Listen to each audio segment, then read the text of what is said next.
It's great to be here with you today.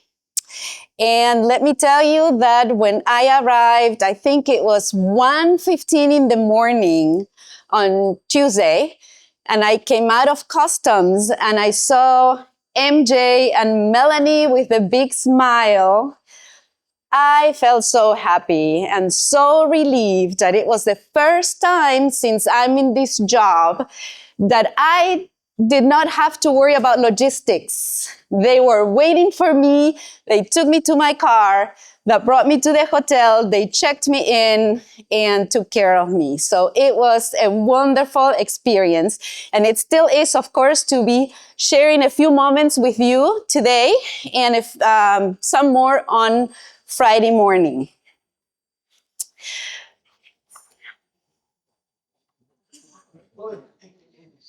It was the morning of July 28, 1990. I was sitting in church listening to a report that was presented during divine service from those who attended the 55th General Conference session in Indianapolis. I don't know how many of you were there, but I was in my last year of high school, and among those who were reporting were several friends of mine who had the opportunity to travel to the US and attend the General Conference session because the parents were delegates or just because they were visitors. So I was sitting there and I was just thinking to myself, how fortunate my friends were to attend such an amazing event and where brethren from all over the world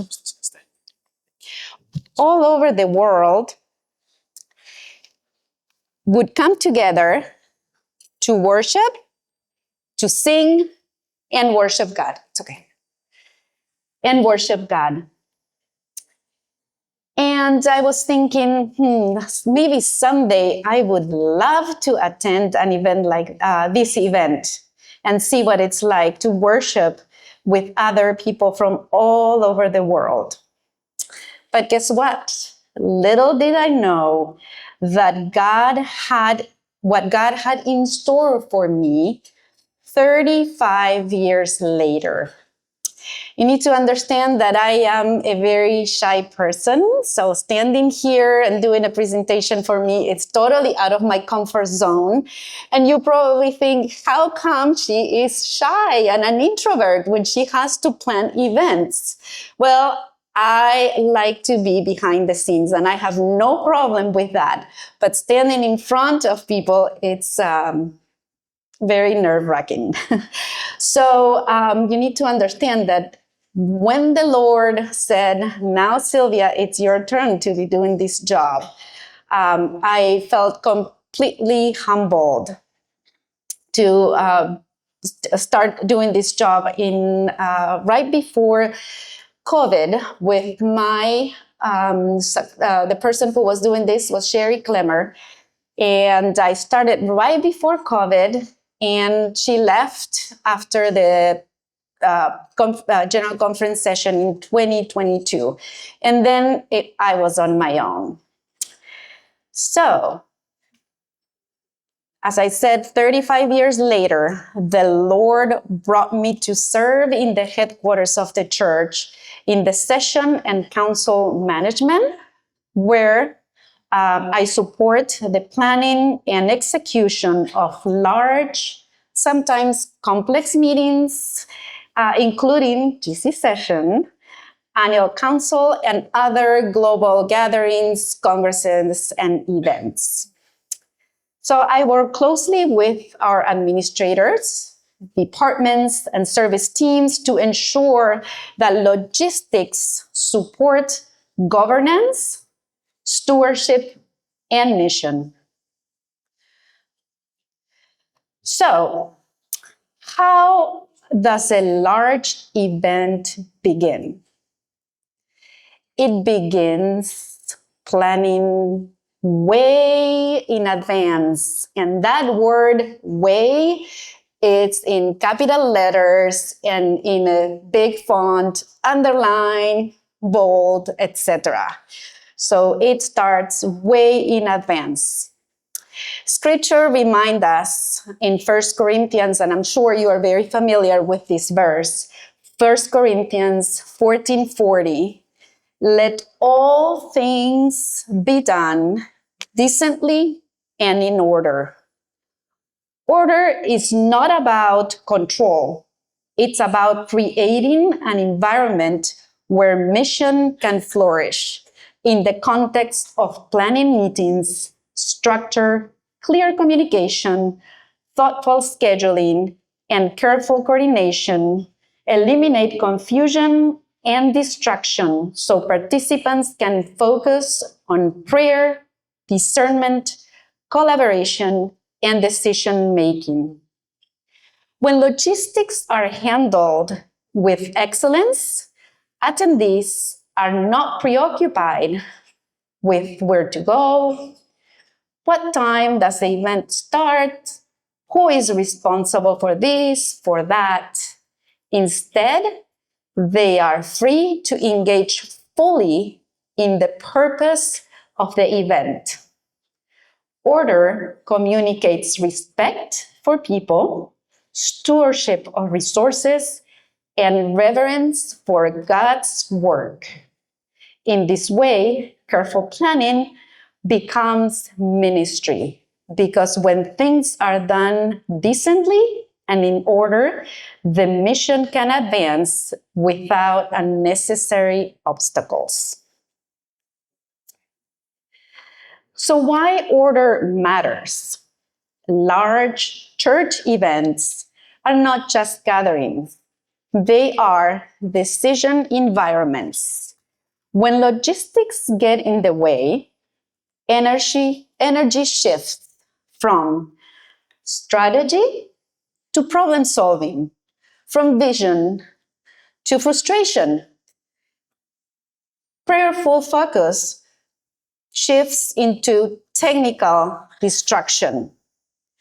When logistics work well, leadership can focus on mission. When logistics fail, leadership energy is diverted, often at critical moments. Think of a meeting that you attended recently or in the past, and please don't say GC session, okay? In which the logistics got in the way. Maybe the presentation slide was not loaded properly in time. The wrong presentation came on the screen. Maybe the agenda was sent late, so members are unclear about the decision being requested. The translation headsets are malfunctioning. Batteries are not in the headsets. The meeting room is set up without enough microphones. So instead of focusing strategy, impact, and prayerful direction, leadership spends the first 20 to 30 minutes troubleshooting. When logistics work well, the focus stays on mission, not mechanics. Thoughtful discussion, clear decision-making, strategic planning, and the spiritual atmosphere remains calm and purposeful.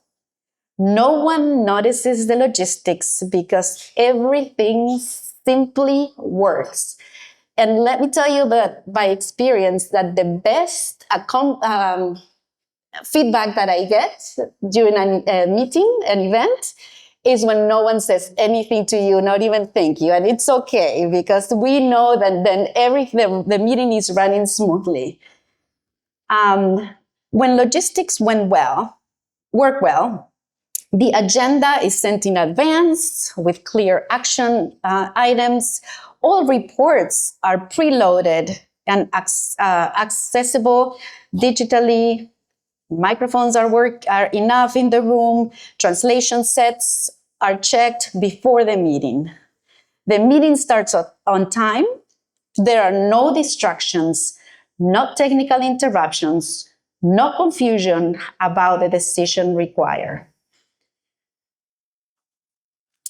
In the GC session context, so as you know, I'm sure you know this very well, the General Conference session is not simply a large event, and we know that it's a large event, but it's also the highest decision-making body of the church.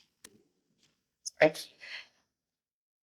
Every 5 years, and I know you know this very well, I could quiz you, but let's review it. Every 5 years, delegates from across the world get together to do what? To elect the officers of the church at the General Conference level, at the division level. They also amend the constitution and bylaws, review reports, set the direction for the mission of the church, division reports as shown, they worship together. This means we are not just managing logistics, we are supporting governance. Thousands of delegates represent every division of the world field. We manage multiple languages with simultaneous interpretation. Every vote must be clear, transparent, and credible. Beyond that, the financial exposure is significant. We have to deal with venue contracts, technology, AV is very expensive, security is very expensive, transportation, insurance, and all of these carry stewardship responsibility. And perhaps, and most importantly, the session carries spiritual and reputational weight. How it functions reflect the order, the unity, and the maturity of the church. When we plan an event at this level, we are not planning a program. We are safeguarding process, protecting credibility, and creating space for mission. GC by the numbers and the implications. Every detail affects governance, credibility, and mission. And to understand the planning complexity of the GC session, it helps to consider both scale and implication. We are managing more than 2,500 voting delegates representing from more than 200 countries and territories. That means different cultures, different expectations, different travel challenges, and multiple languages. Simultaneous interpretation must function without interruption. Voting systems must be reliable, and security must be appropriate, but not intrusive. But here is what matters the most. These numbers are not about attendance. They represent governance. Every vote must be clear. Every delegate must be informed. Every process must be transparent, and every decision must be trusted. In addition to governance, there is significant financial exposure, as I explained a little bit ago. Convention center contracts, room blocks, AV, security, transportation. This represents thousands of dollars, or in other currencies as well, in stewardship responsibility. And beyond finances, there is reputational impact.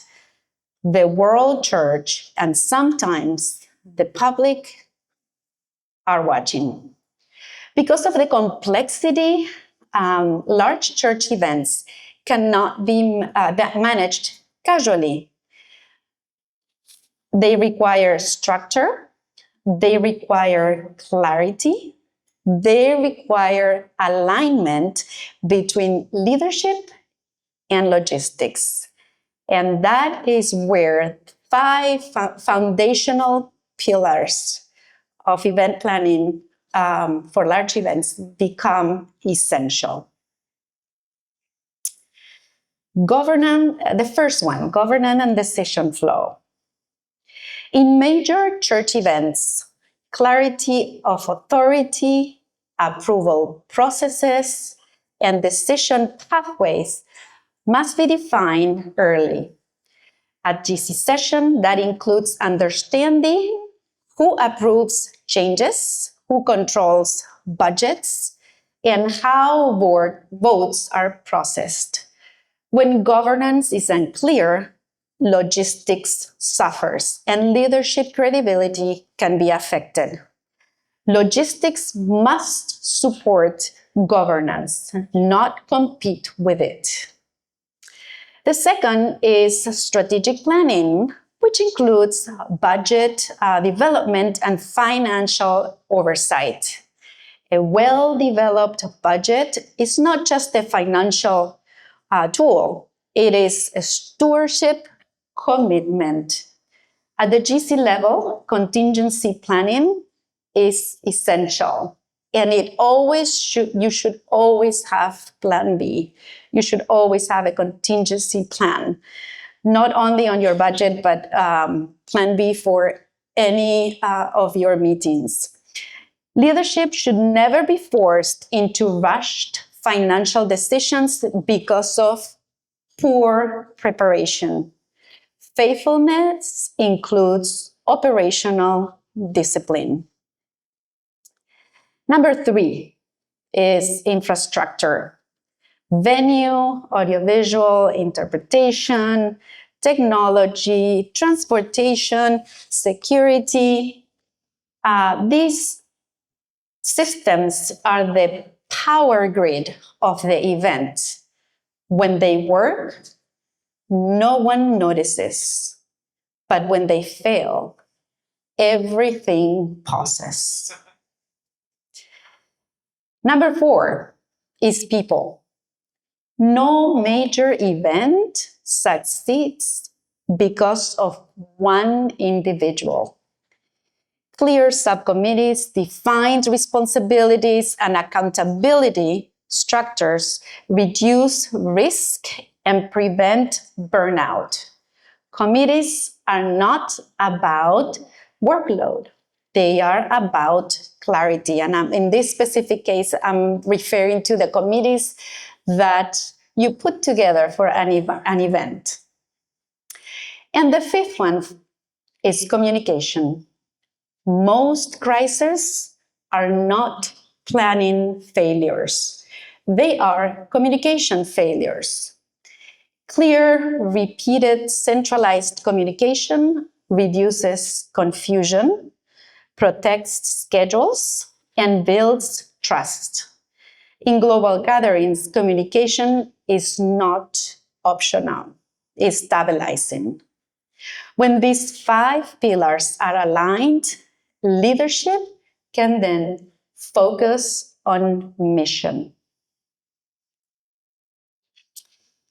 And here you see the circle model, in which mission is in the center, and then you have all the pillars that are around mission. Mission sits at the center, and if one of these pillars weakens, pressure is immediately felt across the whole structure. So when the system fails, operational issues quietly become governance issues. We've looked at the structure, the 5 pillars that surround and protect the mission. Now let's look at what happens when one pillar weakens. When one pillar weakens, leadership feels it immediately. not always dramatically, but consistently. The first impact is distraction. Instead of focusing on reports, voting, or strategy, leadership attention shifts to troubleshooting. It may be a technical team resolving interpretation, transportation coordinator rerouting buses, or a finance officer clarifying an unexpected cost, but suddenly energy is redirected. Leadership should be thinking about mission and not microphones. Second, delay. In major church meetings, delay is not minor. It affects schedule, quorum, reporting flow, and sometimes constitutional process. If transportation delays prevents delegates from arriving on time and you need a quorum, it will surely be affected. If interpretation pauses during voting, the vote must stop. And I'm going to make a parenthesis here, as my colleague Todd McFarland knows very well. It happened during DC session. Some of the courts that were installed for the interpretation system were not hooked correctly. So the interpretation stopped and the lawyer had to stop the meeting because the delegates could not hear the translation. So the case is very real. And we need to be careful, yes. Time lost in large gatherings multiplies quickly. Third is increased cost. Most financial overruns are not dramatic mistakes. They are late decisions. And so let me say that again. Most financial overruns are not dramatic mistakes. They are late decisions. And some of the examples are last-minute AV upgrades that we wanted to change at the very last minute, a room that we suddenly had to change the configuration because someone wants to use the room and the room needs to be flipped into a different setup. Extended security hours if the meeting runs overtime and like way overtime, so we have to pay more security, those who are running the cameras, the AV, etc. Additional transportation. So reactive decisions almost always cost more than disciplined planning. The most expensive decisions are the late decisions. Number 4, eroded trust. When processes appear unclear or inconsistent, confidence weakens. Delegates must trust the voting system. They must trust the process. They must trust the information, that information is complete. Even small disruptions can create large perceptions. Credibility, it's built quietly, but it can become weakened very quickly and very loudly. Finally, diverted focus. When leadership energy shifts to resolving operational issues, less attention remains for strategic and spiritual discernment. Operational noise can crowd out mission clarity.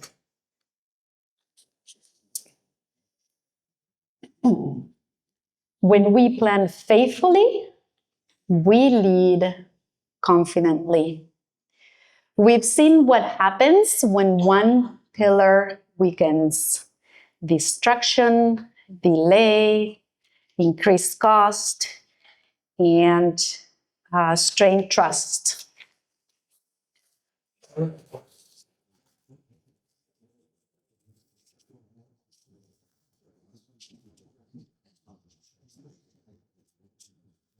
Sorry.